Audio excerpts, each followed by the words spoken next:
All right, music fans, welcome back. It is the Real Music Observer. My name is Dave, observing real music in real time for real people, just like you right there and just like me right here. Last summer, I did a video called, I think, Who Owns the Name of the Band Journey, and I said pretty much the fans own the name, which got a lot of views, but it was more or less just being a little bit presumptuous, in the sense that the fans are the ones that kind of hold the keys to everything. If the fans don't show up, you really don't have a band now, do you? You might have a band, but if nobody wants to see it, you're not going to make any money, and the name at that point is kind of worthless. Well, I believe that there's a 2-against-1 kind of setup here. An LLC was set up in California in 1998, and that LLC has 3 guys in it. It's Neal Shawn, Jonathan Cain, and Ross Valory. No sign of Steve Augeri or Dean Castronovo. They may have been written into this originally.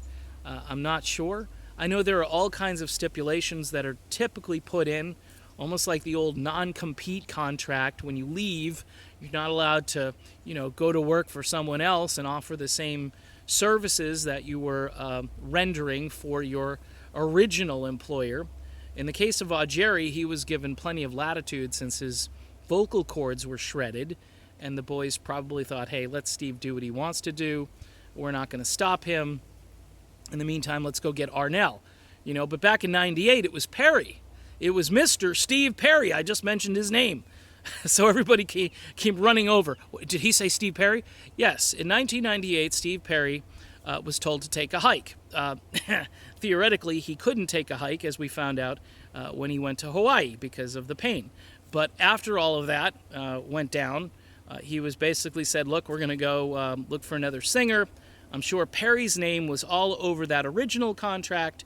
And what's weird is that Perry, I think, just laid down and let these guys do this. That doesn't sound like Steve Perry. I think Steve would have held out and said, you know what, you're not going anywhere. But I think Perry did that to them in 1987, and they said, you know what, we're not going through this again with Steve Perry. We're going to rewrite the contract, write him out of the contract, because he's, they probably found a legality there, which more or less said, hey, this guy hasn't shown up for work. We've asked him to show up. We've asked him to go get this surgery. He's refusing. He's telling, the folks at VH1 that, major surgery is a very personal matter, and that he's not willing to, get off the pot, so to speak. So they form this corporation, and it's 3 guys, and those 3 guys are Cain, Shawn, and Valory. Okay? Now, my contention last summer was that that Neal Shawn didn't own the name to the band.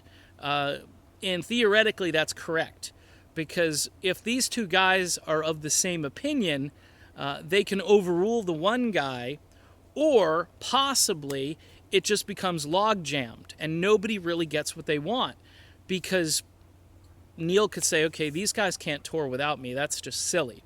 And these other guys can say, you know what, we're just going to go on without you, and we're going to, change the corporation a little bit, write you out and so forth, because of breach of contract or something. I mean, it gets to be very dry and legalese kind of stuff, and I don't like talking about it that much, but the point is, Shawn does have a controlling interest in this band, whereas originally I thought he wasn't on this at all. Like, his name wasn't written on this.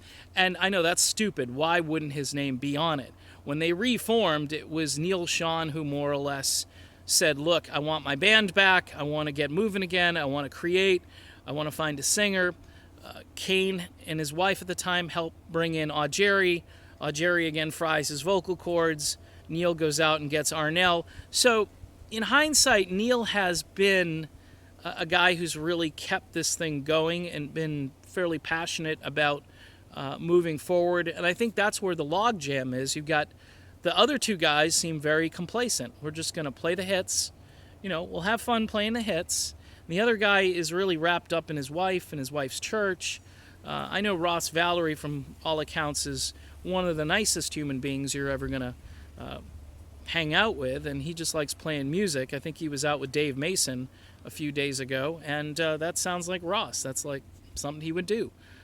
The point of all this is that when the chips finally sort of rest in a few months, I don't think Journey is going to do anything. In other words, one side will prevent the other side from doing anything with it unless they're all in agreement, or unless that guy is bought out and said, you know what, we'll pay for you to not be here anymore, just go.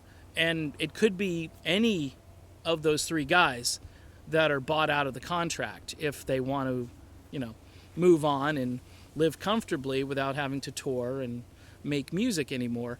And what's weird is the two guys that have the controlling interests may be very willing to just, do this at the end of this 6-month tour with Def Leppard, which is coming up. And then Neal can go off with Dean and Marco and Greg and do the music that he really wants to do and kind of reinvent the entire brand, maybe call it something else. He's probably going to have to.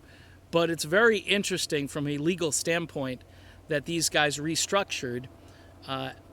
Now, that restructuring may come back to bite them a little bit because they're not all on the same page now, are they? All right, that's my video. I'm Dave. This is The Real Music Observer. We will be back observing more real music in real time for real people just like you right there and just like me. And we'll do that real soon. We'll talk to you then.